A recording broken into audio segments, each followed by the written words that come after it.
The first thing we need to look at is kind of our working style and that coming back to the Mm, internalized capitalism thing, because okay. actually that's not going to lead us really in the direction that we want. That idea that change comes from always working harder, it always comes from me doing more, isn't necessarily true. Hi, everyone. This is Raquel. Hi, and this is Jennifer. Welcome to Madness Cafe. This is a feminist podcast where we talk about women's issues, politics, and health and wellness. And where those issues intersect. Hey, everybody. Welcome back to Madness Cafe. Today, Jennifer and I are joined by Laura Hartley, who is an activist, coach, and founder of Public Love Enterprises, an online school empowering changemakers to radically reimagine the world, creating the conditions for social healing and collective thriving. Laura is fascinated by the space between inner and outer change, and her work empowers changemakers to get free, dismantling capitalism and patriarchy from the inside out. She is also the host of the Public Love Project, a podcast interviewing activists and thought leaders on remaking the world. Laura lives and works on Gadigal land in Sydney, Australia, but can frequently be found with her gluten-free snacks somewhere in the wild.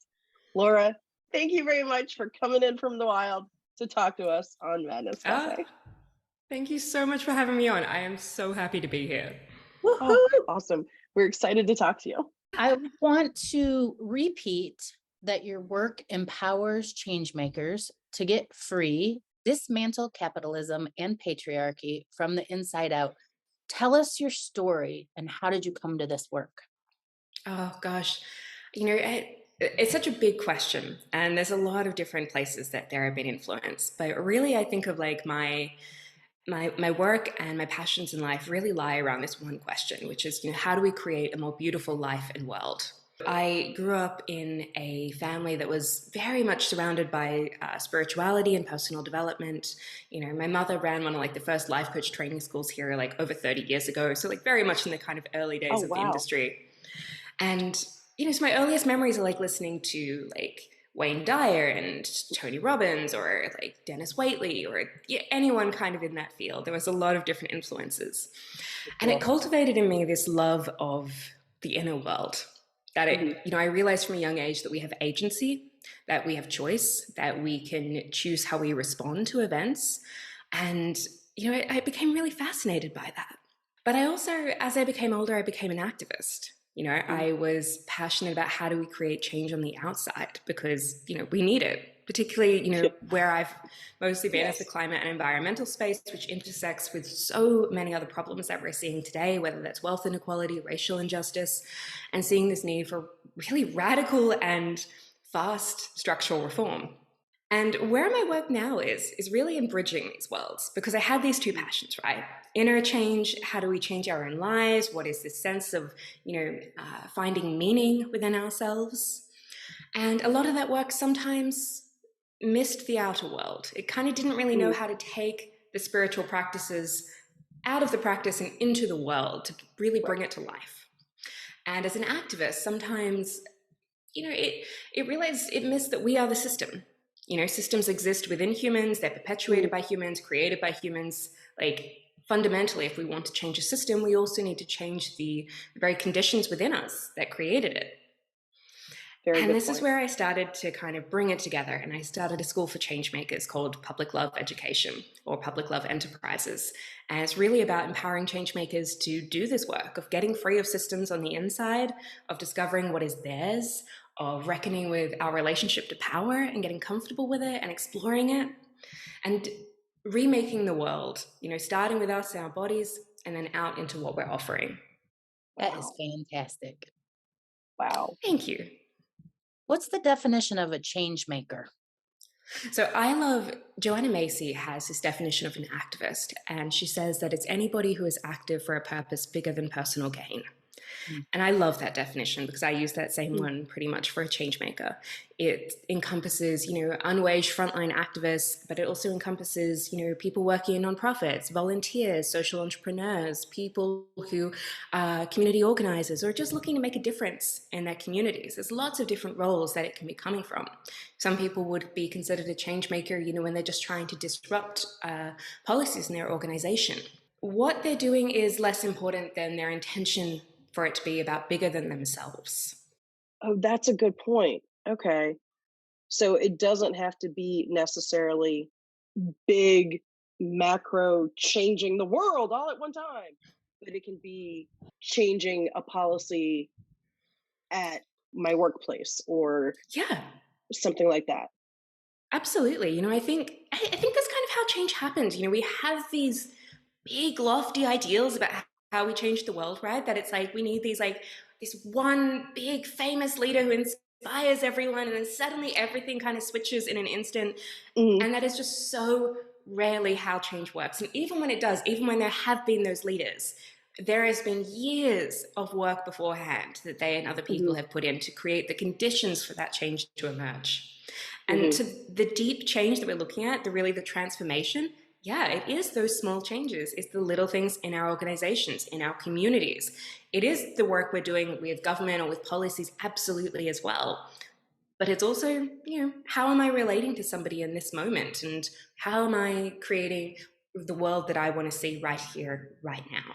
So we can all be change makers, even Yeah, just in our relationships with one other person. absolutely. I mean, like, where else is change happening except right here, right now, in between each other? That Right. that that is where it is. It's nowhere else. We have this wonderful idea that it's somewhere in the future, but I also think that's part of what prevents the world from actually making substantial or radical change. It stops us from taking action because everything Hmm. seems too big. You know, Yes. who am I Yes. to stop climate change? Who am I to end Yes. racism? Who am I to end war? And instead, well, okay, let's look at that. Let's look at war. Let's look at violence. Where does violence come from?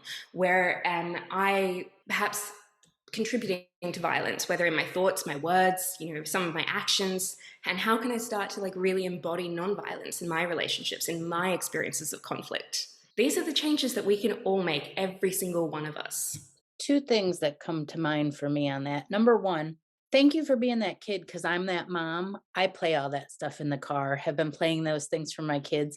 And I wonder, like, is it just going out into this void or are they sucking it all in? So now I know, even though they're yelling at me, not really yelling at me, but even Oh though no, they're I hated it. grumbling, they're listening. I hated it as a kid. So I was right there. I was like, this is terrible. I do not want to listen to this. Please just play the radio. No, it does. Yes. It sinks in. Okay, there are lessons. Good, good. And then the Yeah. second thing is what you say about this. Okay, so me and my own activism, I want to be with mom's demand on gun sense. I want to be working with the school board. I want to be fighting racism in my community, in the world at large. I want to be, the list goes on and on and on. And if I sit down and think about it, it's so overwhelming. Hmm. What do we do? Ah, this is so true. It is overwhelming when you look at the world's problems right now, or even just the problems in our communities or in our Oh, yeah. countries. Enough time Like, to go to all the meetings that they organize. no. And I felt this for a lot of years. I had this sense of this weight on my shoulders that was just like, oh, but you need to go to this meeting and this meeting. And Yeah. when I was involved with a climate movement, I remember I'd finish work and then I would hop on 3 different Zoom calls organizing that evening, and I'd be up again the next morning, and my Hmm. phone was always pinging, and I was exhausted, because Yeah. it was just I couldn't do all of that. Hmm. And I remember kind of sitting with this question in it. I love that it was in a yoga class because it's kind of ironic, but it was in a yoga class a few years ago, and just feeling this weight, not only of the world's problems, also some things in my personal life as well. And I just heard this voice, that it is not my job to fix the world. It is not my job to save it. It is my job to love it. And Mm. that to me was a real shift there as to, okay, I don't have to fix everything. It's not my job to fix everything. It's literally impossible for me to fix everything. But what Literally I can do is impossible. love the world. And loving the world for me has a slightly different energy because that also includes loving myself and loving my Ah, boundaries and loving what I'm able to offer. right. And when I'm looking at, okay, well, I love the world. What is it that I want to do? Really, what I'm coming back to is, where do I feel called to work? Hmm. There are so many urgent problems that I would love to get involved with, but I as you're saying, none of us can. We can't do it all. But I Right. can look at, well, what speaks to me? Where am I being called? What is that little voice? What is the one that sits in my body that says, this, I can really make a difference here, or this is where I feel called to work? And offering to work from that place with love is so much easier said than done. And I want to say that. It's a wonderful phrase. It's much harder to kind of implement. But that's the kind of transition that we're looking at. I want to piggyback on that a little bit because I don't know that I necessarily would have ever called myself an activist. But you are. Well, I see that now. I mean, and back in college when I was doing all the things and going to the marches and I don't know, doing all the things and all that stuff. Like, of course, I called myself an activist then. You know, because I fit the stereotype. I was doing the things, right? All of the outward stuff. But then you get older, you start working, you have more obligations and more structures on your time, and you can't do all the things. You can't go to all the meetings. You can't go, you can't do all the things, or you burn yourself out, which we will talk about in a minute. But I started to think about, and Laura, I think looking at your work has sort of helped me phrase this, and I bring this up because I think it might help some other people too, is that there's different ways to be change makers.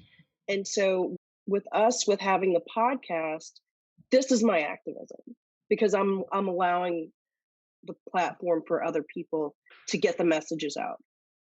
So Yes. there's another way to be an activist. It's not just being in the marches, carrying the signs, going to all the meetings, doing all the things. There's other ways to do it. And Laura, I want to thank you for bringing that to the forefront of saying there's different ways to be a change maker. So I think now, yes, I do call myself an activist because of the work with the podcast mainly.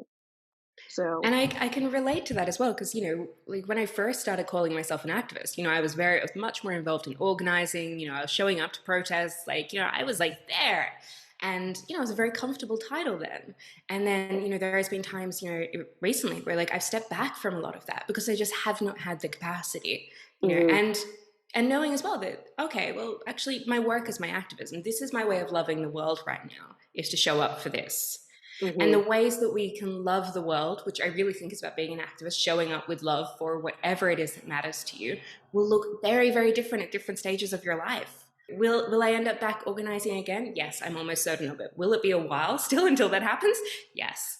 Is it okay that I call myself that in the meantime? Well, yeah, because each of us, even if we're parenting, even if we're like just working for like small changes in our friendships or our relationships, are doing something to beautify what we're seeing in the world. And that, for me, that's an activist. I really like that. I like that you use the concept of love, right? Of loving the world enough to do something about it. I think so much, like a lot of the time when we're wanting to change things, we do it from such a place of fighting and resistance and struggle, and the word struggle is even synonymous with like change making, and like there's a place for that, and I totally understand where that originates and where that comes from, and where it's also true. But at the same time, when that's the only story that we're bringing, that the only way to make change is to be struggling, it's to be fighting, then we're always in this kind of losing position, at least mentally. It's always this David versus Goliath story that we're kind of in. And it's very difficult to really transform anything, in a sense, from that space, because we haven't done it in our own bodies. We haven't done it in our lives. We haven't done it necessarily in our movement spaces, which sometimes, we're still embodying the very traits that we want to change in the ways that we're working together. So that's where it kind of comes down to, okay, let's make the micro change here in between each and every one of us so that it can start to ripple out. One of the things I love about your work is your definition, or your working definition, with internalized capitalism. Could you talk about that a little bit? Yeah. So, internalized capitalism, the way I describe it, is really just it's the equation of our worth with our productivity, or with what we produce. I think almost every single one of us, I would dare say, has this sense of internalized capitalism. It shows up in a myriad of different ways. It shows up as this sense of time scarcity, that there's just never enough time. And this is like Feel my that biggest every one day. right here. Yeah. Every day. My partner is always like, I notice the time scarcity here. When I'm like, hustle, come on. But it's like, you hear it in meetings. Like, we've got a lot to like fit in today. We're just going to like power through, or thank God it's Friday, or, how was the weekend? Oh, it's good, but, it's too short, as always. So there's all of these things that just are this experience of scarcity of time. Right. And this isn't inherent to being human. Like, other cultures have had very different relationships with time. I think it's an embodiment of the scarcity of capitalism.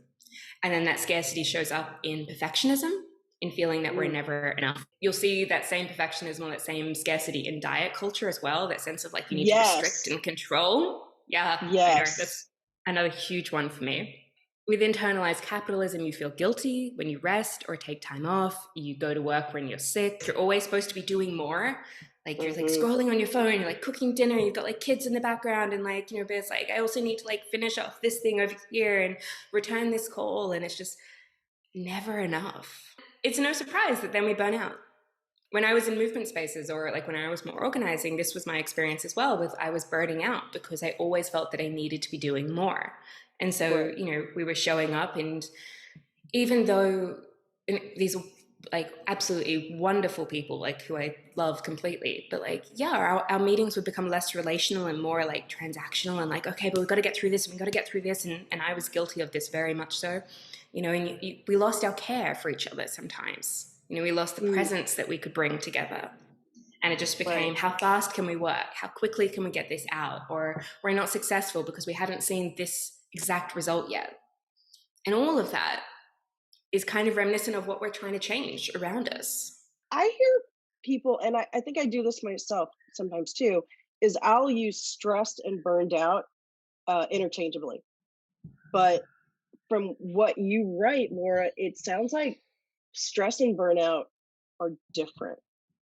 So can you talk about the difference between stress and burnout?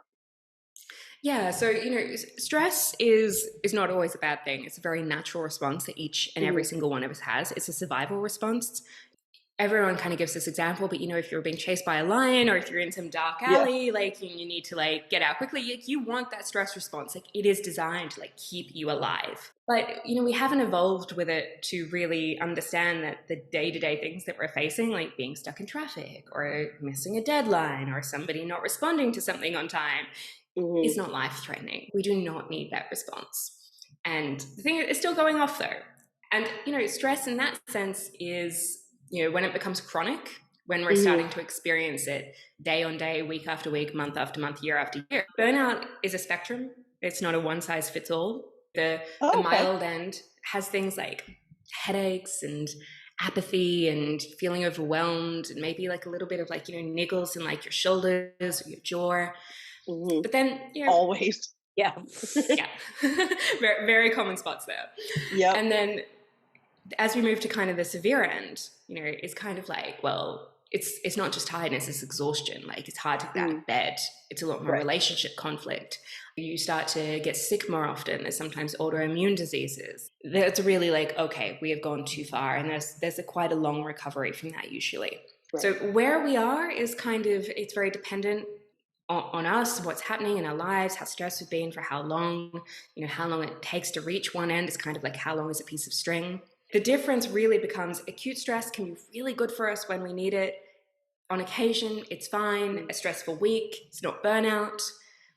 A stressful year, week on week, or if you're saying, oh God, it was just another week and I just need to get through to that next holiday, or just get through to the weekend every single week, that's getting closer to burnout.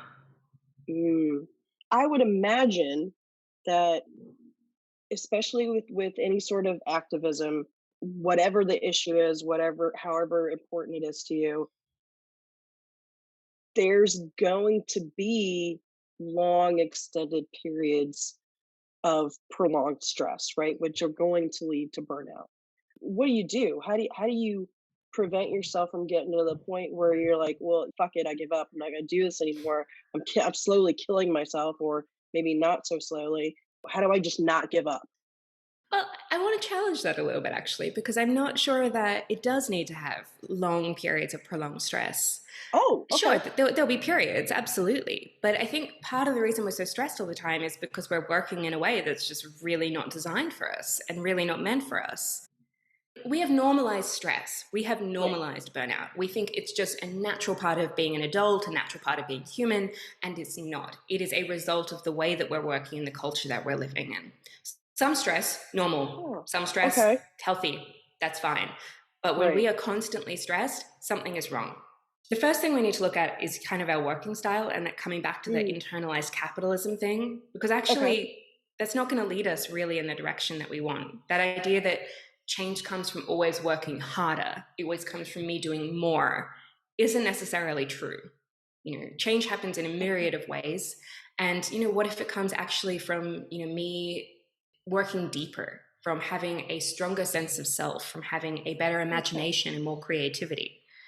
I don't believe Hmm. that we can feel bad enough to make others feel good. I think that, our best work, our best impact, the best that we're going to offer to the world, our most creative ideas are going to come when we're feeling good ourselves. Why aren't we also taking time while we're doing this to go for a hike or go sit in the park or take an afternoon off? As urgent as Well, these crises are, they've been with us for a long time and they will continue to yeah. be. They just feel so time sensitive. Like if we don't Yeah. end gun violence now, there's going to be another mass shooting, right? That it Right. feels time sensitive. So even I'm working this through in my head how this internalized works that you're describing. So we feel like we must do something now, but knowing really that what we do it's going to take a while to change anything because laws have to be changed. And to And change those laws, it's relational work as well. It's connecting with people and talking with them. Like otherwise, we're just kind of playing into that same paradigm of trying to one up or fight or like get on top of, and then it will change again. So Yeah. if we're looking mhm, at kind of deep transformation, that is slower work. But don't There's you feel like the intensity in your gut of we have to do this now? Like I feel that like a whole body. I mean, I think we all do as a nation. Like mm, when George Floyd was killed, didn't we all mm, just react from our whole beings? yeah, it was visceral. It's visceral. yeah, That's the word. Yeah. yeah. There's this nuance here. So it is between, this visceral response that is calling us to go and to do something now. Mhm, That is a call to action. That does mm, mean step up now. That does mean do right. the work now. But that Okay. doesn't mean burn yourself out so that you can't do any more after this right now. I'm not saying don't do the work. I am not saying, just like show up like once a week or once a month and it will just happen and unfold. No, we need strategy. We need organizing. We need people. Yeah. There is time for this. And we're not going to be able to do this work for the long haul, which is what this is. All work of change, it's always unfolding. It's going to take, a lot of our lifetimes to show up for it if we're not also able to show up for ourselves. There's a quote by a Nigerian writer, Bayo Akomolafe, who says, if I mispronounce his name, please somebody correct me, these times are urgent, we must slow down. And I think we have this misguided Interesting. perception. Yeah, the urgency means working faster. Yes. And I think it means working deeper. It means working intentionally. I think Mhm, slowing down gives us the space for something new to emerge. And right. kind of what we're talking about here is this place of where does change come from? Does it come from just if I just keep working harder and working more? Mhm, Or is it something that actually arises maybe when we give it space? Is it something that can occur through us? that's interesting.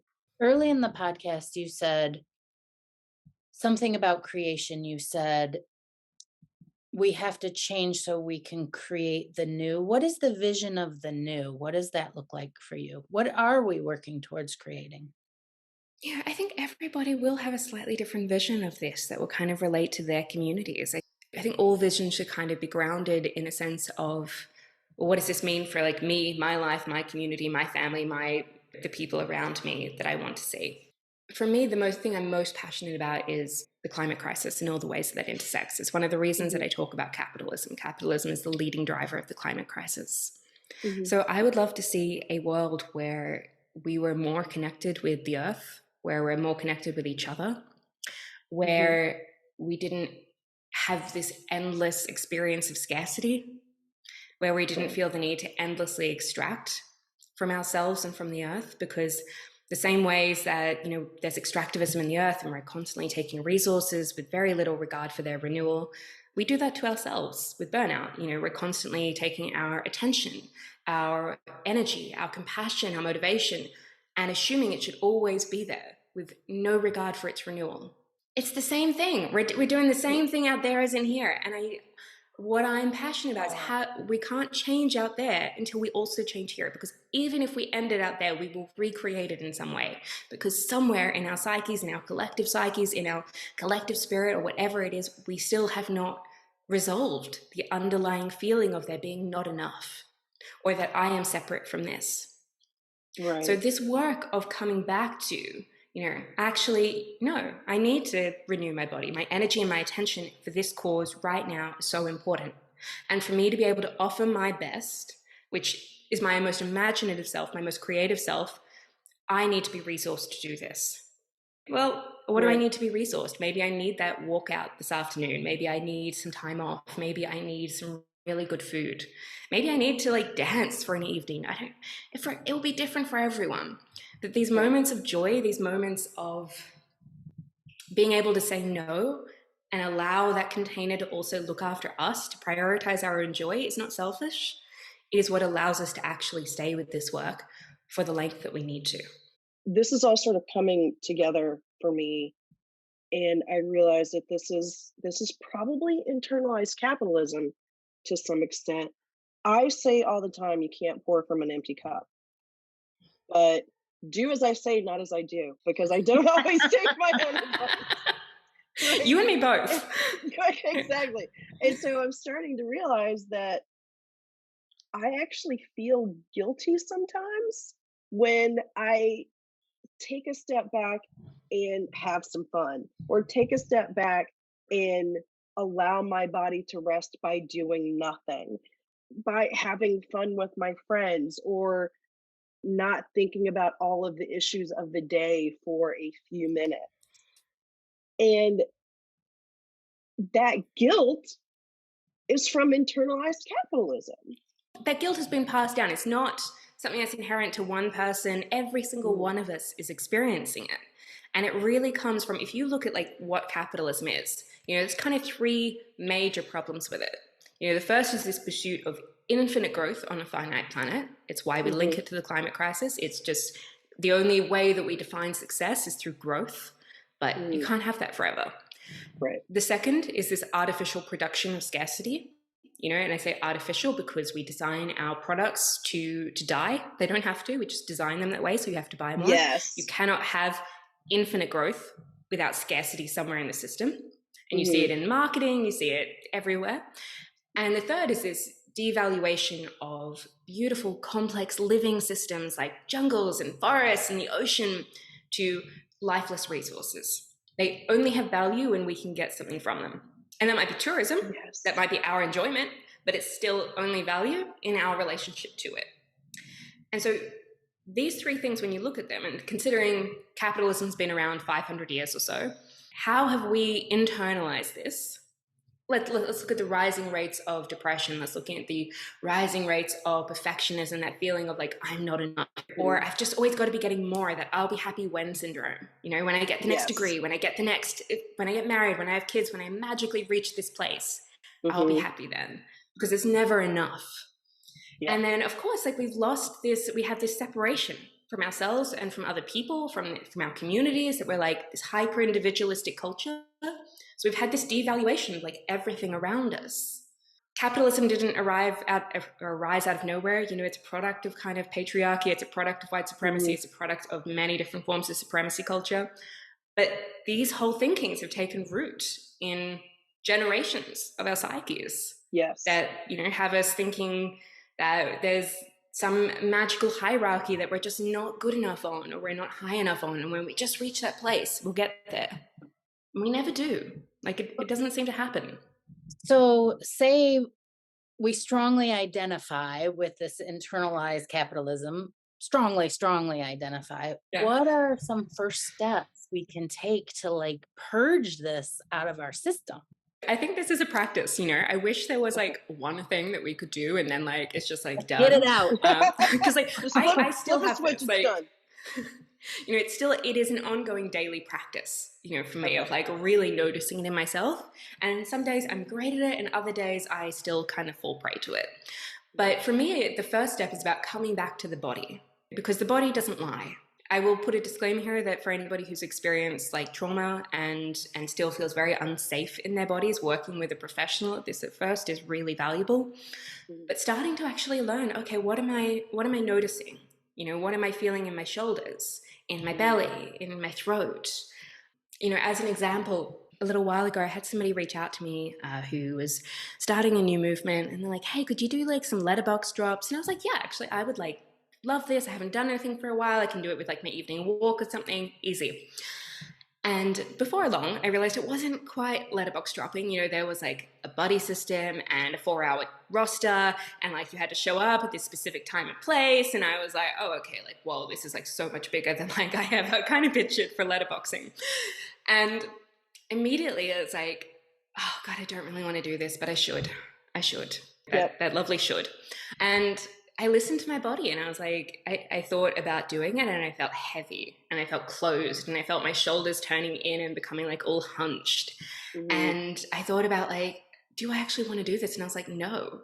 Now, if I'd listened to my mind then, it would have said, yes, you're going to do this. Okay. You will like move that meeting. You will like fit this in. It's fine. You can like take the dog while you're doing this. And, you know, when I listen to my body, it's like, no, you do not have capacity for this right now. And telling them that, I felt a bit guilty. And I did it in the best way that I could. I was like, look, hey, I'm so sorry. This isn't quite what I thought I signed up for. I'm not able to participate at the moment. I will definitely recommend this to some other people who I know who might be available. And thanks so much again. And, you know, I apologize. And immediately there was this lightness. It was just like my shoulders came down, relaxed. Yeah. So that listening to the body there is what I'm talking about. Check in. Am I supposed to do this? What do I feel? Honor that. And most of the time it's going to tell you to actually do something that's the opposite kind of what our shoulds or our thoughts kind of tell us to do. They will drain us. They will tell us to do absolutely everything under the sun until we have nothing left. But our body knows. And respecting that is the first step I think we take in getting free. That's awesome. So respecting our bodies and honoring our bodies can help us lessen some of that internalized capitalism. Yeah, absolutely. You know, our body is part of the natural world. We are the natural world. Like it knows what's right for us. It knows what it needs. Sometimes it's going to say, hell yes, fuck yes. Like, let's do it. Like, it's going to feel like energetic and expansive, or like, ooh. And sometimes we can play and see like, okay, like I'm feeling this like fear here in my throat, but like what's underneath this? Okay, there's still some excitement. It's just some fear. Okay, that's good. We can move forward. Like, so, but it takes time and practice. Like I did not know this for a long time, and I was so disconnected from my body. I think most of us are, that like I didn't even realize like all of these emotions were playing out, you know, in my gut and my shoulders and my back. The more I started to really pay attention to it, it's incredible the wisdom that it kind of is offering me. But it is a practice. Wow. So if I came to you, I'm doing all this work, involved in these organizations, or maybe just one issue that I focus on that I work with, but I'm not feeling love for it anymore, or I'm burned out, or I'm getting sick all the time, but what do I do? So I come to you. What then happens when I come to see you? Yeah. So I think, you know, when you're feeling really burnt out and you've lost the love for something, it's not always that you need to leave. I think making big decisions isn't necessarily the first step. I think actually starting with kind of resourcing ourselves a little bit is like coming back to, okay, my body, what am I feeling? Can I take a break? What's going to help me feel better right now? Can I get out into nature? Can I listen to some music? Can I do something that will help me relax? And really following those practices for a little bit first. And then we can start to look at, well, okay, why are we burning out? Are our needs not being met? And what are our needs? Have we not had boundaries in place? Or are we not working in the spaces that we're actually called for? Because, as we've all said, there's a million ways to remake the world. There's a million places that need help, but we need to find the one that we're called for.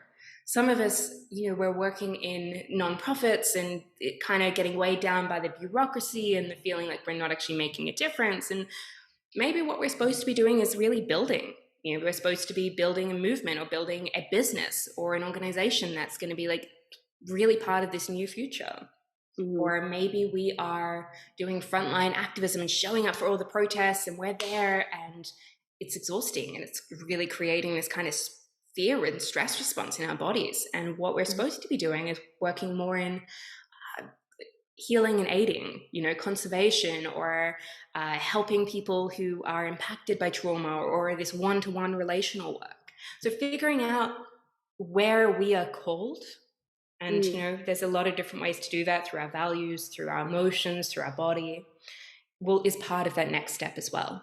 But it's not what comes first. I think the first is definitely resource yourself, then start to look at where the burnout is coming from, where you are called, and then eventually we can look at the microcultures of our communities, our organizations, our movements, and influence them to also get free of this sense of internalized capitalism. Okay, so it's not a one size fits all, and it sounds like it's very holistic. Like you look at all of it. You look at the person, you look at their environment, you kind of look at the whole picture, right?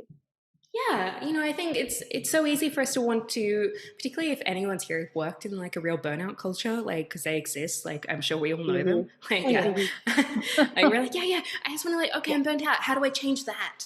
And it's like, okay, like if we're already burnt out, like we can't change that until like we've like actually done some work here within ourselves to have the capacity to do that.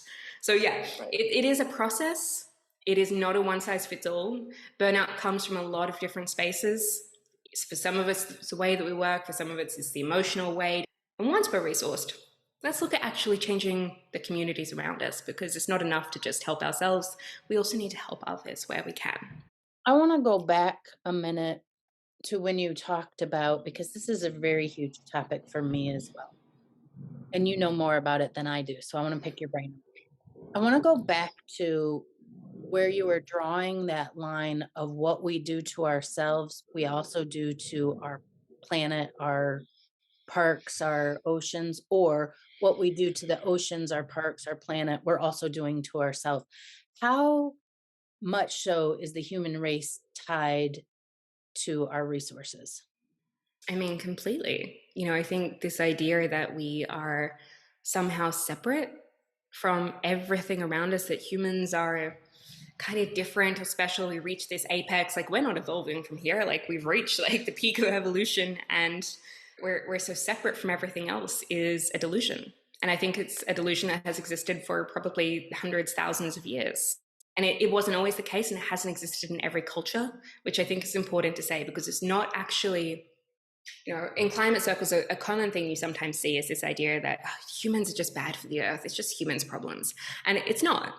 Other cultures had this totally, beautiful relationship where they felt like they were part of the living world. The problem is our systems. The problem is capitalism. The problem is patriarchy. The problem is supremacy culture. That is not humans. That's just our way of thinking and the ways that we've created to live and exist in the world. This idea that we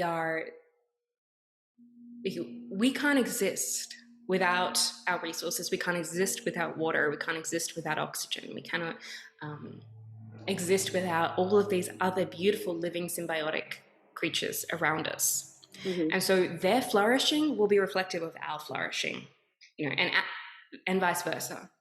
And I don't think humans are flourishing these days. I really don't. I think it's kind of some of us are living good lives, but like as a whole, for the human race, I'm not saying we're really there. And I think we're seeing that reflected in the crises that we're seeing environmentally.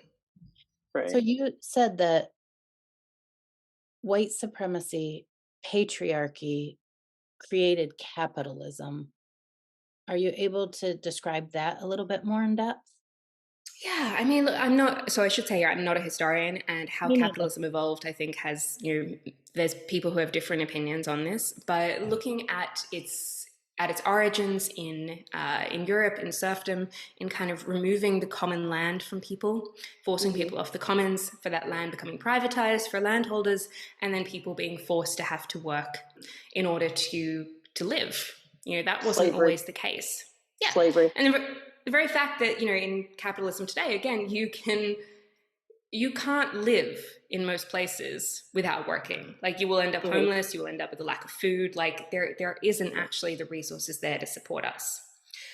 And that kind of, I think, that trauma, that experience that we've had for so long has been passed down, and it's become embedded in this idea of religious or very, very Christian Calvinist, or ideas of, like, we Yes. need to work harder, and hard work is about being closer to God, and these incredible ideas that all Yes. get kind of linked up in each other.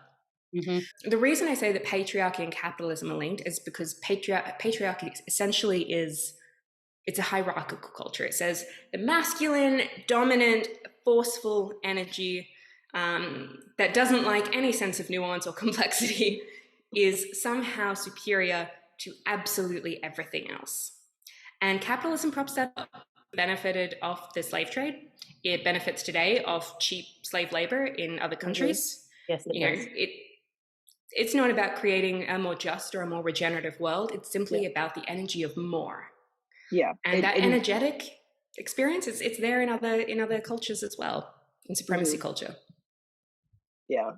Well, and when you look at just in the US specifically, the lack of certain benefits, because that bolsters the people at the top, like Yeah, railway workers not getting sick days, or most people not having any sort of, we don't have a universalized parental leave system. Like, there's just so many things that we don't have universal healthcare. I mean, there's so many things, because that takes the profit from the guy on top. yeah. And it's about that power system, and Yeah. looking at, like, well, traditionally, where is that power being entrenched? And, Hmm. it's not always about the outside. For me, like, when I'm using these terms, it's very much an energetic thing that I think every single one of us has been taught patriarchy. Every single one of us has been taught white supremacy. Every single one of us has been taught this sense of, like, you need to just work harder in order to be good. You want to Hmm. succeed, you need to do more, give more, be more, because you are somehow not enough. And all of our marketing that we are surrounded with day by day says Yeah. you are not enough. Right. And so all of this comes out into the ways that we're existing in the world. And then what happens? We have statements like, but this is just the way the world is. Well, like, Right. well, like, if we're not going to have capitalism, then what do you want to be, like China or Russia? Like, this Yeah. kind of very I binary hear that all the Hmm. alternative. Hmm. Yeah. Hmm. And I just think there's another system that actually takes the wonderful bits of capitalism, that it has done good things. It has brought people out of poverty. It has provided conditions for people's imaginations sometimes to expand, Hmm. and then move that into a more just system, to Right. move that into something new. Like, this isn't the best that we can do. We put man on the moon. Like, surely we can actually do something better than this. I always say that we have like the best minds out there in the world, and this is what we came up with. Like, Yeah. Yeah. Like, most of us working jobs that we hate, and there's not enough workers' rights. Like, all of this, like, this is what we it's created. and it's just the product of older ways of thinking. This world was shaped by other people's imagination, Hmm. and that imagination did not include the well-being of everyone. It did not include the well-being of the earth. And what we have now is we need to reshape it with our own imaginations. What would your community look like? What would your organizations look like if they were fundamentally about well-being?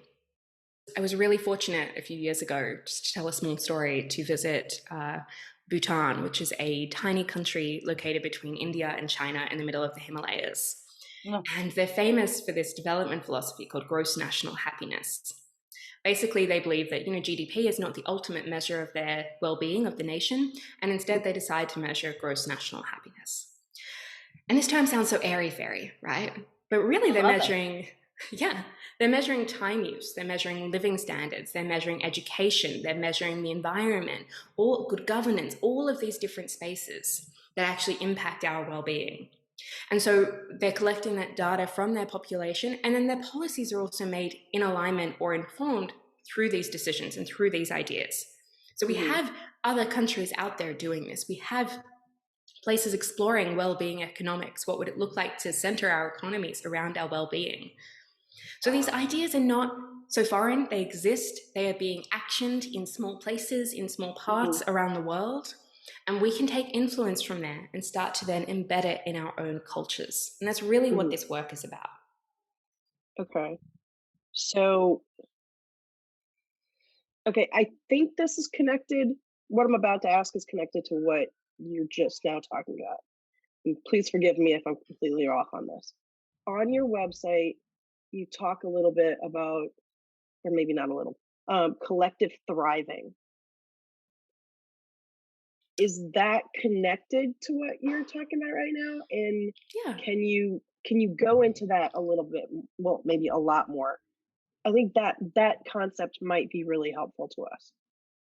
Well, this is a little bit what I was saying before, that we are not thriving as a human race, right? Right, right, We exactly. see war, we see famine, we see people increasingly displaced by climate change, we see Hmm. violence, all of these things. So we are not thriving. And Right. this idea of collective thriving is exactly what we're kind of talking about. What are the structures we need in place in Hmm. our governments, in our policies, in our economies that foster our thriving? And our Okay. thriving is really about allowing us to live lives that are meaningful to us. Not everyone's going to pursue meaning through their job. That's fine. Not everybody wants to. But Yeah. for those who do, they can. And for those who don't, they can find meaning in their personal lives, in their volunteering, in their gardening, and whatever it is that they want to do, whatever it is that they enjoy doing. So it's about creating the conditions for each of us to actually have the freedom and Hmm. the means to live a life that's meaningful to us.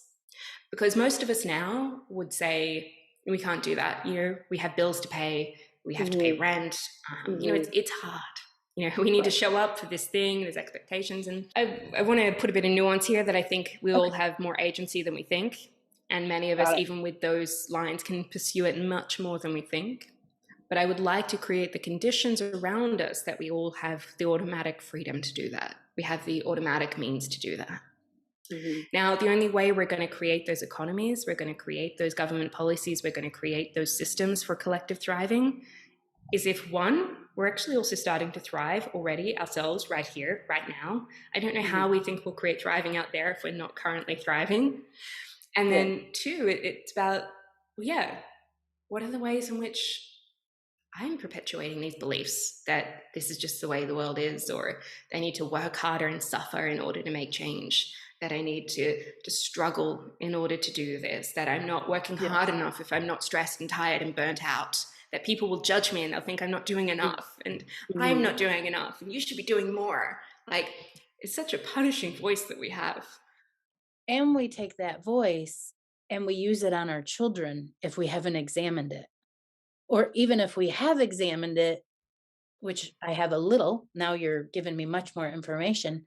My kids tell me, they're like, Mom, that's patriarchy. And I'm like, Yeah. what? Like, I didn't even realize what I'm saying is patriarchy. And they're like, Mom, Wow. Mom, that's Yeah. capital. That's huge, Jennifer. Well, yes, because if we don't, what she's saying right Yeah. here, what Laura is saying, if we don't address it here, Yeah. we pass it to the next person, our Yes. children, or the people we Yeah. come in contact with, or we do it at work, or Hmm. we become the boss who has internalized that and then passes it on to all of the team members. That's so big. It's so big. Yeah. It just opened up our world. Yeah. I mean, you Opened see, it up. like, to give you a kind of wider and slightly out of context example, but like same thing when you see like democracy, like you see like countries, governments overthrown, right? You see a coup Hmm. rise up and like, no, we're going to do things differently, and but then very often they end up recreating the very same thing that they were trying to resist. Yeah. Yes. Sometimes worse, a lot of the time worse. Yeah. So again, they haven't done that work to actually, free Yes. themselves, to free others, to actually make anything different. We'll elect a different political party and we hope it's going to make change. It's a bit better, but and it's just back and forth. It's just like the tit for tat. It's like, well, it's very surface level. So that really deep, creating the conditions for thriving. It's not about creating thriving, the conditions that allow us to thrive. Right. That's Laura, what we're looking at. how do I know if what I'm doing is my belief or if it's I've been trained by capitalism or I've been trained by patriarchy? How do I know? Is this me or is this them? That Great it. question. How do I Yeah. know? How do I I think know? I think I think it's I think it's that bit of practice that we need to actually be able to decipher it. It's the coming back to the body, remembering the body does not lie. So that is a big thing there. Like, again, trauma being a disclaimer, but really understanding what am I feeling and what is this offering me.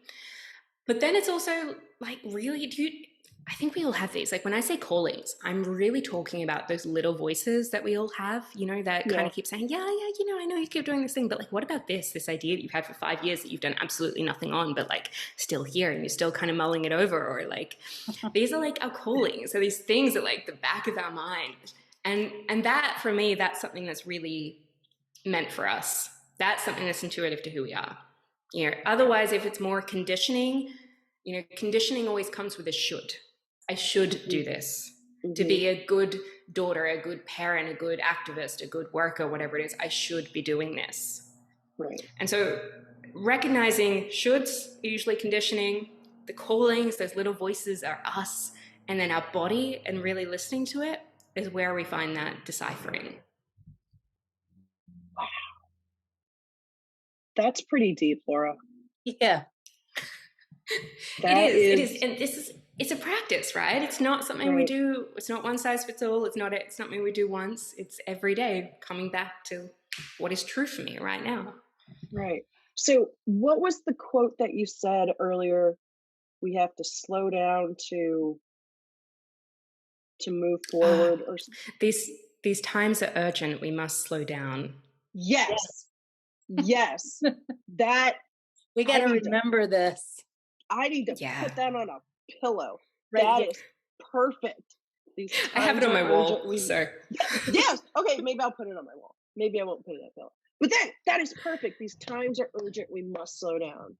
Yes. Yeah. So for anybody listening that's Bayo Akomolafe, who has some really interesting work, but yeah, that was one of his quotes, and to me, it's really stuck with me as well. Because so often it's like, climate crisis is urgent, like, gun violence is urgent, like, we need to like do this, we need to do it now. And it's like, well, yeah, it's urgent, absolutely, but okay, maybe we need to do something different. Let's step back for a moment. Let's pause. Yes. And now that you're saying that, all of the stuff that I feel that way about, like the gun violence and the things we need to fix right now so my kids can go to school, it doesn't feel good in the body. It feels like anxiety. It feels not ready to deal with it. I need to deal with something else first. And you're teaching me this because I didn't know this. My gosh, yes, that's such a big one. It's the anxiety. It's not actually a like, oh, you need to go and do something. It's just like, it's a survival response, right? I've got anxiety, I've got stress. How am I going to fix it? Yeah. Okay. Oh my gosh, this is such good stuff. Oh. Was there anything that you really wanted to get out to our audience that we haven't talked about, something that you want everyone to know that we missed? I've so enjoyed this conversation. I think if I were to really kind of sum everything up or sum anything up, it would be that, to create a more just and regenerative world, to create a more beautiful world, we need to also create those conditions within ourselves. That we cannot help the world when we're burnt out, when we're exhausted, when we have nothing left. So let's create this work in our bodies, in our lives, to get free, to figure out what's ours, to do what's meaningful, so that we can show up and create the world that we want to see on the outside. So I think that's my message. And thank you again so much for having me on today. What a great message. Yeah. Laura, what a beautiful message. I know, right? Oh, Laura, thank you so very much for the work that you do and for coming on our show and talking about all of this. And please, please, please continue, because the work that you're doing is needed in the world. So thank you very much. Thank you. That means a lot to me. So thank you very much. You're welcome. All right. Bye, Laura. Bye. I mean, the whole message is amazing that Laura is bringing forth, and the essence of it starts with you. It starts here. It starts with you. You do no good for anyone if you are just basically just burning yourself out and grinding yourself down. That serves no one. I want Laura to be my new best friend. There you go. I love her and her message so much, because in a way it kind of set me free from what I've been feeling, because I have been feeling this, like, we need to go to the gun sense meeting, we need to go to the rally, we need to go, and all this, like, it's everything. And what I hear from her is, slow down. What is your passion? We cannot be all things to everyone. Right. What is your calling? You have a different calling than I have. We have a different one than Laura has. If we Right. all did our calling and came together collectively, we could create this new earth. Right. But we can't all do everything.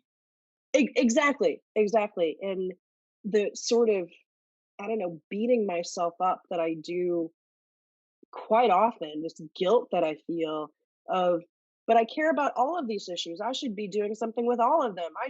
Why am I not doing this? Why am I not doing that? Oh my God, I'm a bad activist because I'm not doing 17 things on one day and blah, blah, blah.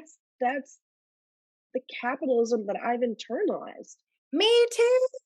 Yeah, but how cool is it that first off that there's people like Laura who are getting that message out there, like, hey, take a step back. That's not you talking, that's capitalism that you've internalized. And how cool is it that you and I are slowing down enough to listen and to hear Laura's message so that we can realize that. Because we all know people who aren't going to slow down enough to hear that message and to take that in. That's the best message I've heard all year. I mean, it's the best message. It just makes, okay, you want to talk about body feeling? It like gives me a tremendous sense of relief. It takes the weight off of the shoulders, and it's like talking about passion and love and doing like our passion project, our podcast. That is what we love. That brings this feeling of joy. Yeah, so much joy. Like, So much people joy. ask me all the time, they're like, isn't that a lot of work? And I'm like, well, yeah, but I love it.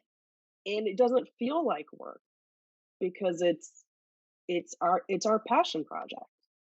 What a great message. I hope her message gets out to every single human being on this planet Earth and beyond. Yes.